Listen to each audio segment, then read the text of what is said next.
बिस्मिल्लाहिर्रहमानिर्रहीम। अस्सलाम वालेकुम दोस्तों, जैसा कि आप जानते हैं कि हिटलर ने लाखों यहूदियों को कुछ इस तरह से मारा जिसको दुनिया आज भी होलोकॉस्ट के नाम से याद रखती है। जिसके बाद बचे कुचे यहूदियों को जर्मनी से भागना पड़ा और हिटलर जर्मनी का चांसलर बना। हिटलर यहूदियों से इतनी नफरत क्यों करता था? इनकी नस्ल ही दुनिया से मिटा देना चाहता था। इस नफरत की शुरुआत कहाँ से हुई?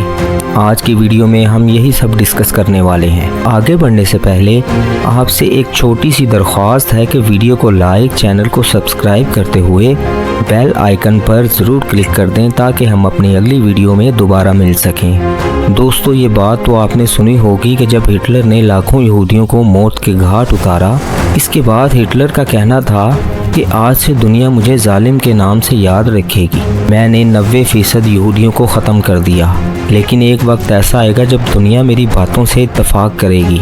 मैंने इसीलिए 10% यहूदियों को छोड़ा है।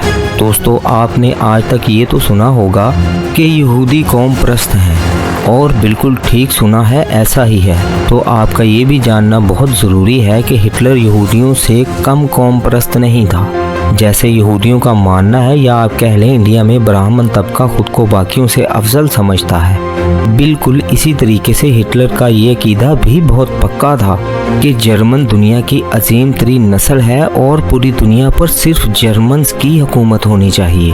अब दोस्तों, आप समझ सकते हैं कि एक तरफ सिर्फ यहूदी खुद को अजीम तरीन कौम मानते थे जो कि हज़रत मूसा के दौर से मानते आ रहे हैं, और दूसरी तरफ हिटलर जर्मन्स को दुनिया की अजीम तरीन कौम समझता था। ये दोनों ही अपनी कौम को ना सिर्फ बरतर समझते थे बल्कि बरतर रखने के लिए जो इनसे बन पाता वो करते। अब वो जायज़ या नाजायज़ है, इसमें कोई तमीज़ नहीं रखी जाती थी। दोस्तों, एडोल्फ हिटलर यहूदियों को जर्मनी के लिए बहुत बड़ा ख़तरा मानता था। यहूदियों को जर्मन्स का गद्दार समझता था। पहली जंग अजीम में यहूदियों ने जर्मन्स के खिलाफ जर्मनी में ही रहते हुए जर्मनी के मुखालफिन का साथ दिया था। तो हिटलर की इस नफरत का मजहब से भी काफ़ी ताल्लुक है। हिटलर ने यहूदियों के बारे में काफ़ी रिसर्च की थी। वो ये बात जानता था कि यहूदियों ने पैगंबरों की किस तरह से नफ़ी की, और एक ईसाई होने के नाते वो ये भी जानता था कि हज़रत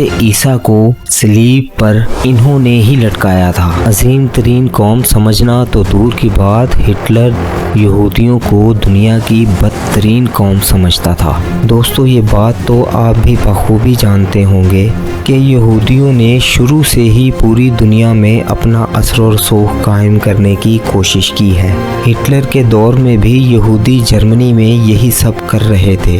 जर्मनी के अंदर यहूदियों ने जर्मनी के लोगों को सूद पर काफ़ी पैसे दे रखे थे। इसी पैसे की बुनियाद पर इन्होंने मुख्तलिफ खुफिया तंजीमों को भी अपना असीर कर लिया था। यहूदी जर्मनी में अपना असर और रसूख पैसे की बुनियाद पर कायम करना चाहते थे। यही वजह बनी जर्मनी के हुक्मरानों ने यहूदियों पर पाबंदियां लगा दी कि ना वो वहां पर कुछ मखसूस मुलाजमतें हासिल कर सकते हैं और ना ही किसी ज़मीन को ख़रीद सकते हैं। दोस्तों, यहूदियों ने शुरू से ही पैसे का इस्तेमाल करते हुए अपना असर और रसूख कायम करने की कोशिश की है। यहाँ तक कि शायद आप जानते हो कि बैंकिंग का निज़ाम भी इन्होंने मुतारिफ करवाया।